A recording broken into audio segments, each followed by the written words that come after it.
I can see you. What's up, boys? Wow, Greg without a hat on. You actually have hair. What do you got there, Ash? Who you repping? Who you repping today? I got my Deacon Lumber shirt, Gone Fishing shirt, my retro 70s throwback Deacon Lumber shirt. Okay.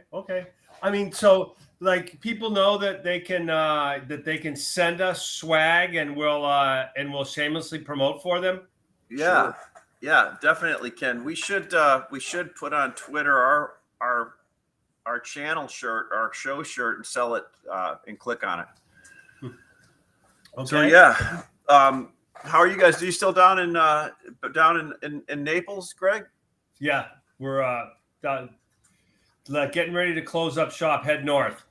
Right on. Sounds great. That sounds great. Well, I'm looking forward to Chicago and another 30 days of winter. It comes and goes, man. I mean, I saw that 80 one day and then 39 in snow flurries the next. Yeah, it's been That's that fun. way, but that's fun. It's but you know what? In Chicago, 50 or 60 degree weather is shorts weather. Yeah, no, that's right. Oh, yeah, no, it's beautiful today. Feels like 41 up there. I'm trying to get my Outlook going, so I had to write down what my Outlook except Microsoft. Somehow I lost the code for it, so it's not letting me in. And you know how you just get pissed at something when here's my problem with any type of self-serving and technical support on anything, an app. They make it sound like it's so easy to fix it. And then a half an hour later, you've gone through and clicked and pressed and prodded and nothing has changed on it. And it's somehow it's supposed to be easier. So maybe AI will fix that, right? Yeah, right. Yeah. But look it's a great show. You guys came up with some great ideas. Greg, Matt, I know you guys were sending stuff back at the agenda. So a couple things to talk about: new home sales, existing home sales, prices. Matt, you and I talked about it yesterday. Greg, you and I talked about it.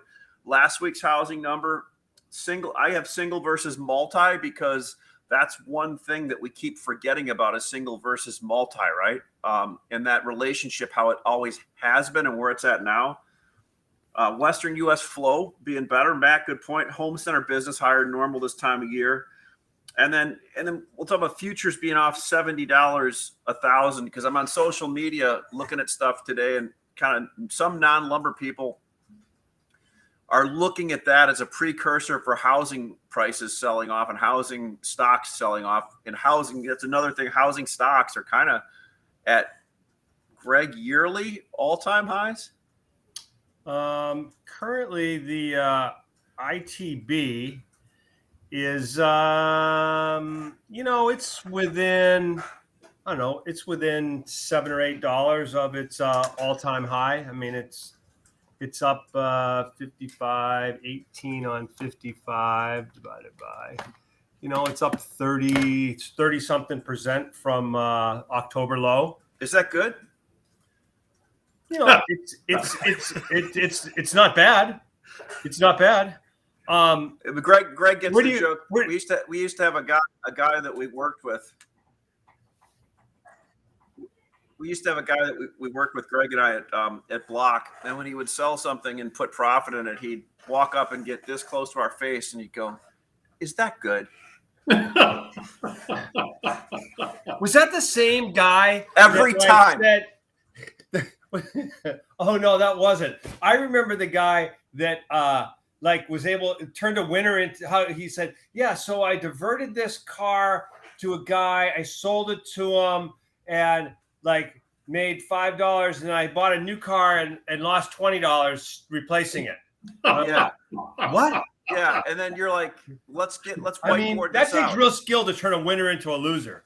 Or I bought 50 trucks of this. I sold all the premium blanks out, and I've got more, but my guy buys a lot.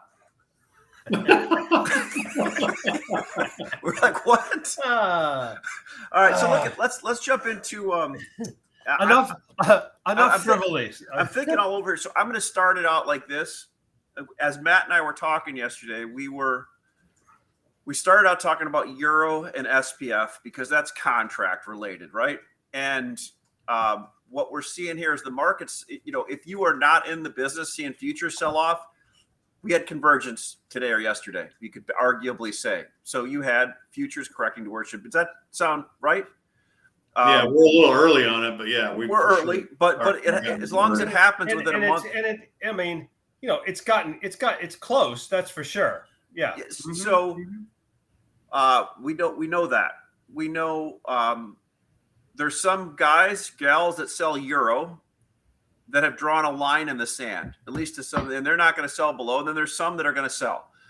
So everything bought over the last few weeks from the information I could garner, and as Matt rightfully pointed out and showed me, to back out freight to make it equivalent to Prince George, where the old contract was, which is still May, it came up to about a 335, 345 mil base on Euro. Which is interesting. That's where January and March expired. It's great point. So, and like Matt's like, oh, that's interesting. And then Matt goes, 2 weeks ago, I was paying in the 330s, 340s. And as Matt put out rightfully so, I got a note from yesterday. Matt said, good fighting wood now is around 355-ish. And does that sound about right, Matt? Maybe it's higher today. I don't know. I don't know that they're actually getting enough action at 355 to, based with what futures has done to them in the last 72 hours. I think that they're probably listening again, right? So but yeah, they did try to firm their numbers up about $20 as the futures market rallied from 370 up to 420. And now that we've gone from 420 back down to 350, fairly quickly, I think that the bloom is off that rose and they're just folding the towel at this point. That could be, so, and then a little bit higher on Betterwood. So we look at that, and I think going into Montreal last week, people were kind of bullish. That's one other thing we wanted to talk about. But after I heard, how Greg, Matt, we all, when we go to these conventions, since none of us drink, we like to ask questions of what the consensus was and what the feedback was, right? And the feedback I was getting from everybody is not real bullish, but going nowhere special either. There wasn't, it came out kind of like blah, right? Which means there's something potentially going to happen. But it also, everybody thought going into that on the board, CME board, which we don't talk, there was a lot of shorts that were pressed, and it wasn't the shorts that were pressed. It was actually some of the long industry guys that are pressed that got a roll. So now we're sitting where we're at today. We've talked about cash, futures. Matt, you and I talked yesterday. I think we can kind of say even the best producing mill in BC, or probably anywhere in Canada, isn't making money on a car right now or a truck when they sell it for most items. Am I wrong on that? You saw Fraser's earnings. They lost $42 million in the first quarter, and we had higher prices in the first quarter than we have right now. So did you look at the breakdown between Canadian and U.S. Operations, or did they not break that out? I didn't look. I just saw the headline, and I was surprised. I would have thought that they had made money in the first quarter, not lost money. So I'd actually have to analyze that report a lot closer than I did. But I would think that they were making money on their OSB and their Yellow Pine holdings, and the headline said they lost money on lumber and engineered wood products. So, But point is, you're right. There's not a mill in Alberta or British Columbia that's making money at 335 or 350. I mean, they're not. It's for several reasons, but Russ Taylor has made it clear that's BC particularly is the new high cost producing region. So they've gone from in 2008, 2009, 2010 the lowest cost producing region to now 15 years later they're the highest cost. Yeah, that's a good price. So let's look at new homes and existing home sales since. I'll just before I do that, I just want to, we didn't have a show last week, and we did have March housing starts come out. Correct. and they were at 1.42 million pace. Single family was up 2.7%. Permits were at 1.4, and single family was up 4.1% from the prior month. And I think, if I think back, 6, 7, 8 months from ago, I think there was a lot of talk that we were going to be down at a run rate of like maybe 1.1 or 1.2, and so being now at a run rate through the first quarter of a million of 1.4 million, is obviously that's a lot better pace than I think everybody's mindset was on. The big number, and I just want to say, hey, who told you? Completions 1.542, and this is we've had a string now of months where completions have been above new starts. We talked about it this time last year where starts were running way ahead of completions, and that was going to have to change and reverse itself. So the positive effect on that is creating more supply of new homes for the marketplace, which is translating into new home sales, which came out yesterday, up 9.6% in February, 683. They were only down 3.4% from a year ago. The month's supply 7.6, which is that's there's plenty of new homes available on the market now, which is driving down prices. Matt, to your point, I know you'd sent something out. Sales in the West were up 30%. So, a question: so, is it driving down prices of new homes? Yes. Yeah, because if you this is something that we should talk to, the Brain Trust in DC about supply demand. If you want more of something, if you want a lower price, you create more of something, not less of it. The other thing is that if you're a buyer of a home right now, Matt didn't catch that. I'm just. He just chose to ignore me. No, I think he may be walking into this one. He does that to me. He just ignores me. Sometimes I do. I just don't want to. I don't want to anger some of our constituents here, so I just let it go. But I will say that's that right. You need to be protective because you live in the People's Republic. That's right. Well, no, I'm going to say something that's a little political right now about what you just said. And here's an example of Portland. Okay, I'll use Portland because I live here. But if you're a first time buyer in the Portland metro area, and you're seeing with your own eyes what's happened to the city of Portland over the last 3 or 4 years, and what the value of real estate is for existing homes in Portland, around $300 a square foot, and what the tax rates are if you live in Portland and Multnomah County versus going out and buying a starter home in Wilsonville, 20 miles south of Portland, in a different county, I guarantee you're going to buy the new house in Wilsonville unless you absolutely have to live in Portland for some reason. Well, based on Oregon losing 10,000 people last year for the first time in 40 some years, we went down in population. I don't think anyone feels a desire to go pay a premium to live in the Portland metro market anymore. So I'm really glad that I sold my house 2 years ago at the top of the market. I don't think anyone that owns real estate in Portland is happy with what's happening right now. And I think that's more fuel to the fire for these new home builders like Lennar and Pulte and Horton to go out there and keep building more homes and just, I don't know how many lots that they own right now, but good for them. Keep the pressure on because that's where the money's going to move, right? The money's going to move out of the cities into the suburbs. And people want safety. They want a reasonable cost of living. They want to know that the cops will show up at their house when something goes bad, right? And they want, and if you got a choice to live in a 90-year-old home versus a 1-year-old home, I mean, it's no comparison. The quality of the build is just better. Yeah, no doubt. Ashley and I are very familiar with population exodus. I think Illinois is the only state that's lost population every year for the last 10 years. Right.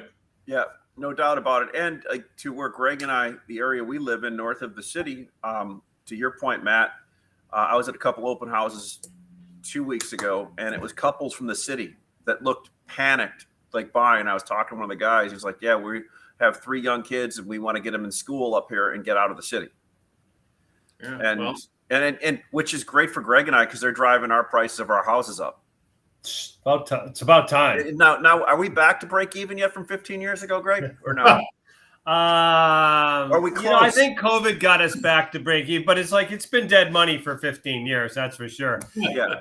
So So let's talk about one more. I'll just throw one more stat out because existing home sales came out, and they were down 2.4%.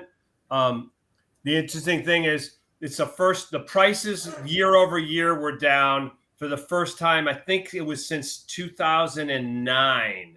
When we talked about during the COVID years, we had back-to-back years of 20+% year-over-year price increases on a national basis. And, there's some markets that we're up 50, 60, 80%.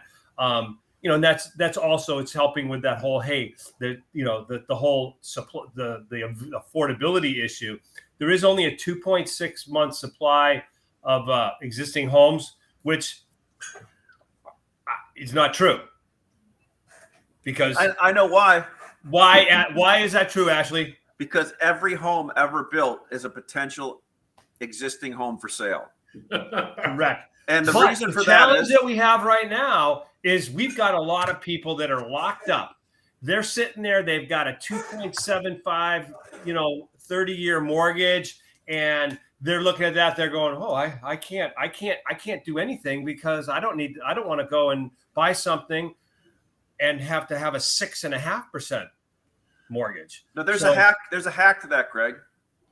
If you destroy your credit rating, you can get a better mortgage. Listen, that's a really good point, Ashley. I mean, that was, this is the kind of, the definition of insanity is doing the same thing over and over and expecting a different return. So the wisdom of, our current administration. Let's keep it bipartisan. Go ahead. Let's keep it bipartisan.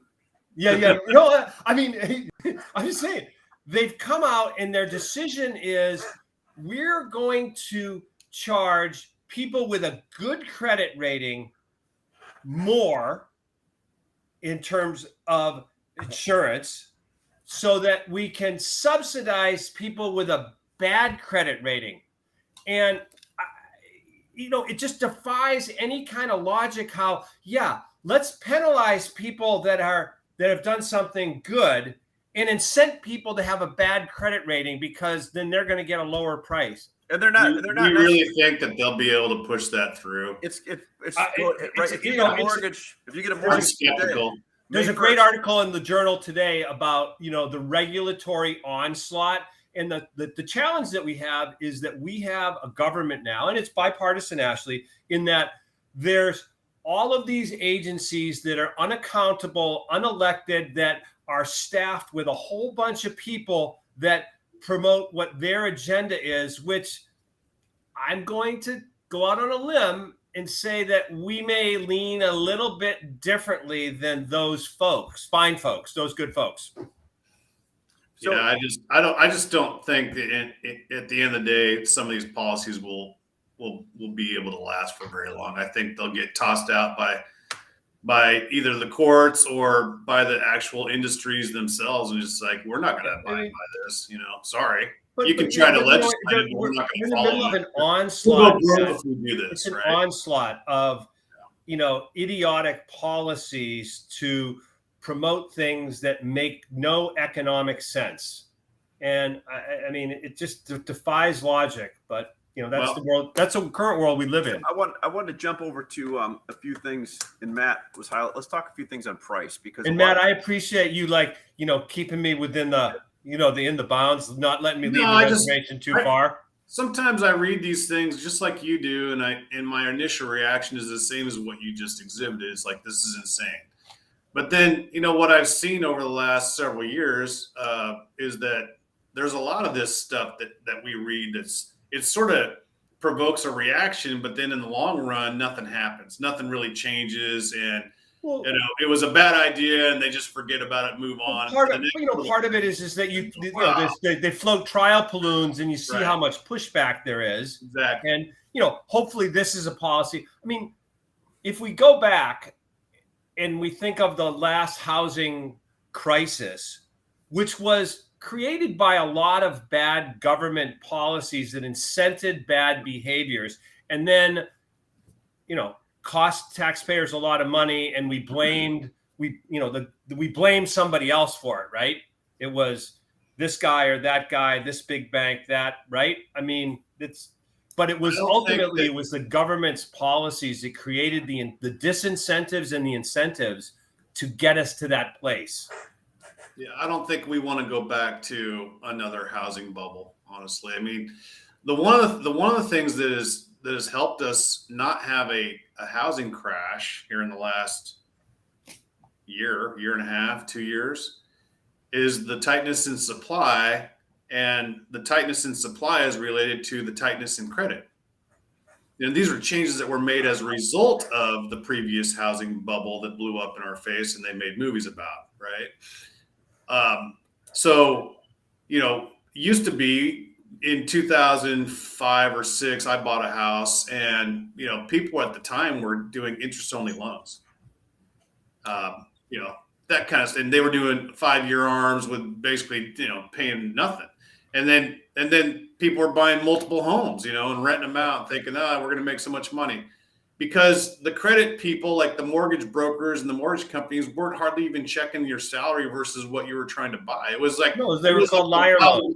West, right? It was like no doc liar loans. Right, exactly. There was all kinds of that stuff going on, and then when the bubble burst, they changed all the banking laws. Now you got to have 20% of your own money before you walk in the door and buy a house. That's one of the proposals, is to eliminate that.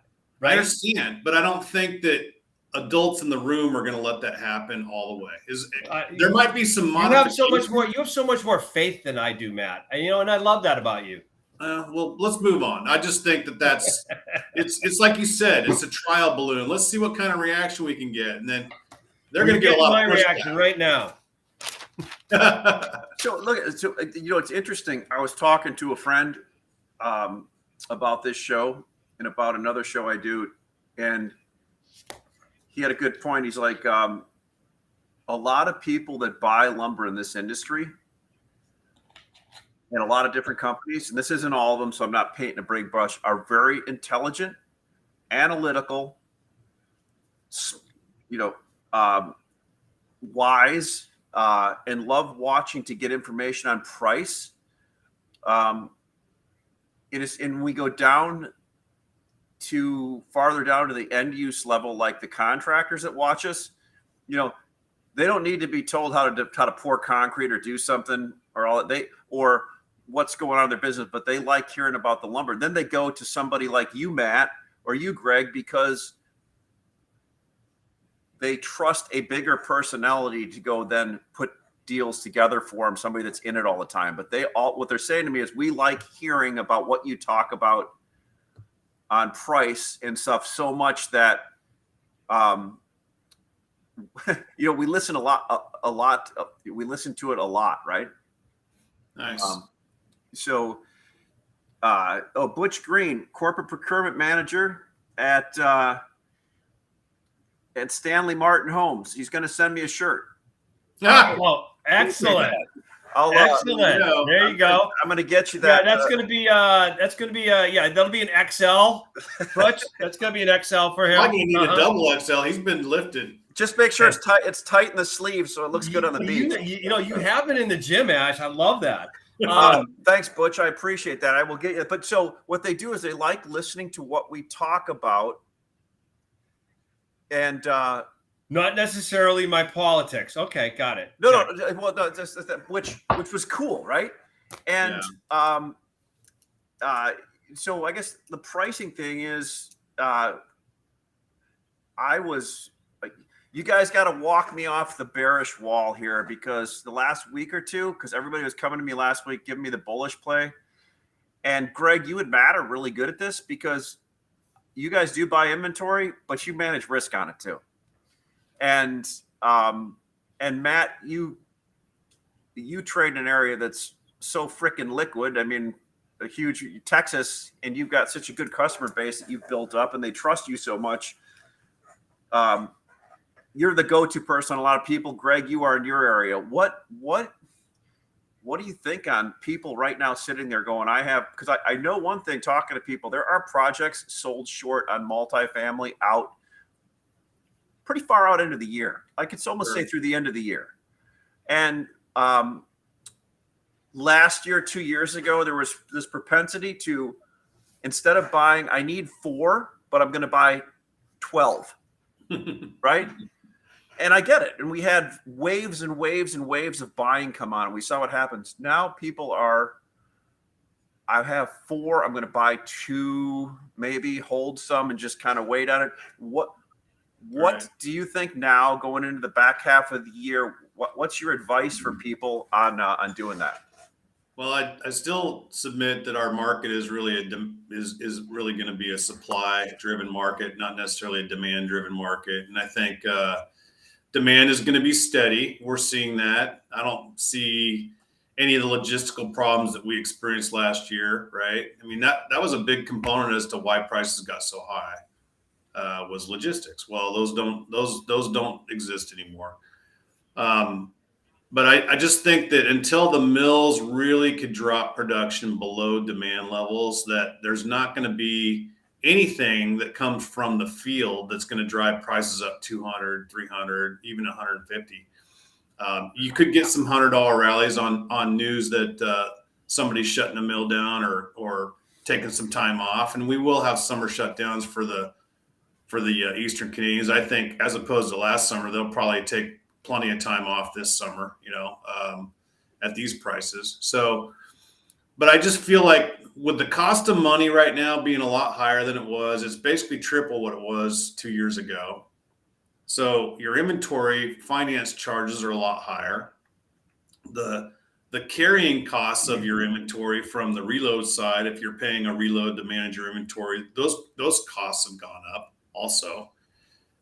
So if you're an inventory manager like me that puts wood on the ground and reloads, your cost of doing business has gone up. Meanwhile, your customer's cost of doing business has gone up too, because he's got 5 yards and he's got to finance that inventory that's in those yards. So what's the incentive for them to buy 90 days worth of wood? If the price of lumber, the last 3 contracts finishes at around $350. So we haven't seen any major movement in 6 months on the futures price. We've had some gyrations in the cash prices, but have they been big enough to hurt anybody? Probably not. So I just feel like the market is going to be plenty liquid. There'll be plenty of plate appearances for people that want to just trade every single day. Don't expect it to be super hot. It's never as bad as you think it is. If futures sells off $70 in a week and a half, it's just, that has more to do with market makeup than it does with actual supply and demand right now.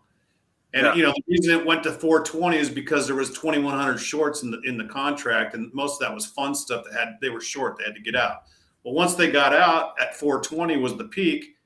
There was nothing left to support it. So now all the longs have to get out, right? And that's what we're seeing here this last week and a half. That doesn't mean anything to do with my cash business on trucks and cars of lumber at all. Completely unrelated. All it does is it just shows you a little woohoo, woo. It's volatility. Can you do that again? But I think, with the weather changing here, fundamentally, the weather in the West is improving quite a bit. It's going to be 80 degrees here tomorrow, 76 today. Yesterday was the first sunny, nice day in the year in Portland. Like, literally, we haven't had a sunny day since January 1st. And yesterday, I finally got to go out and do some yard work. So the weather's improving out here. My business in the Western states, not just in Texas, but in Colorado, New Mexico, Arizona, California, Oregon, Washington, all of the Western states has gotten better here in the last 3-4 weeks. It's all simply due to time of year and weather. And I think that will continue. Now, the price of lumber is just stuck until people stop making as much lumber and less euros available. And when that changes, you'll know. You'll feel it. and I really think, Matt, there's the markets are more segmented right now than they are, aligned. You've got a lot of, Ash, we've got a lot of dichotomies right now, regional dichotomies. You know what I'm talking about? I do. To your point, Matt, before COVID, Western spruce 2x4s had an average annual range of $140. During COVID, we were having daily ranges of $100. Those days are long gone. If I look at the big picture, I look at the market and say we are in a long-term bottoming trading range, and I can look at certain items and I can go, oh, okay, well, in Eastern spruce, studs have moved up $80, $100, $1,000 over the last 6 to 8 weeks. Why is that? Relative demand of multifamily. But the big thing that's affecting the market right now is there's a lot of mills that are running out of logs. And so their production is being impacted by that. And that's going to, continue to filter for a little while longer. Obviously, the other point that we've beaten up is, the flood of euro that came in the fourth quarter. That's holding down the price of that product. As you well know, right now, Euro 2 and better delivers into a lot of markets at a lower price than number 3 and Right. quicker availability. Great point, Greg. I mean, literally, there's euro going to job sites for number 3 for Canadian number 3, which is great. The anecdotal information tells us that the flow of European lumber is slowing and will continue to slow as long as we stay at these prices. When do we hit the tipping point? I don't know. I'm going to say it's going to be somewhere in the next 30 to 45 days. And back to your point again, Matt, is summer shutdowns. At these prices, mills are going to make less lumber than they would otherwise. So, I throw that all in the hat and I say, hey, we're in this trading range and you're going to have, $50 to $150 rallies in particular items. And sometimes more. 2x12 yellow pine's a perfect example after all the rain that they've had, and you've seen what that price is. It's up like $350. Right. But that's why, the work that we do with analyzing the historical differences between items relative to the hedge and relative to their market basket and relative to the overall basket of wood products is so invaluable. And so my recommendation is for buyers of job sites, there's no reason not to lock yourself in at this point in time. Your risk reward, you're not going to save much, and you could potentially cost yourself if you don't do it. There's just no reason not to do that. When you say that, when you're saying job sites, let's make sure agreed with you. There's a difference between the price somebody is getting maybe at a lumber yard that the elasticity hasn't kicked in yet, or the inelasticity. You're talking about job siters that are following more close to what the actual market that we deal in on a daily basis. It's the 1st of May, and May, June, July, August. You know what? Any project that's going to go in the next 90 to 120 days, you know what? Over the next 30 to 45 days, that should all get locked in, because there's no reason, because if we're right and there's more shutdowns and European wood flow slows and some other acts of God, then there's a chance that prices will be higher than they're going to be lower. Right. Yeah, I mean, how much lower can we really go, I guess, is what Greg's getting at. And so the odds that we're going to go significantly lower between now and say late September, pretty low. We're, like you said, we're skipping around on the bottom here. We've been skipping around on the bottom for now 6 months, right? If as long as we keep hitting that 350 mark, Prince George, which that region, according to Russ Taylor, went from the cheapest cost producer to the most expensive cost producer. It's kind of weird.